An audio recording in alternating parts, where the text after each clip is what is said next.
How do doctors tell AML, de novo AML, AML with myelodysplastic-related changes, or treatment-related AML apart? There's really two important components. One is the patient's clinical history, their medical history, and the other is what the bone marrow and blood cells actually look like under the microscope and what the genetics are of those. So for instance, therapy-related AML is distinguished by somebody who's had chemotherapy or radiation for another disease.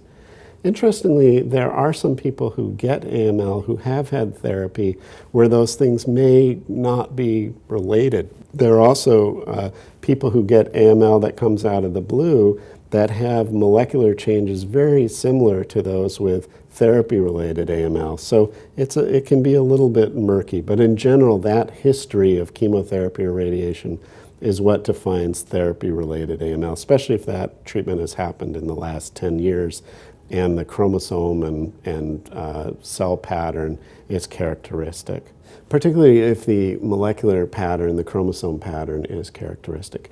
AML with myelodysplasia-related changes, that's really a purely pathologic diagnosis in which an observer looks under the microscope and says, hey, these cells are formed abnormally, myelodysplasia-like.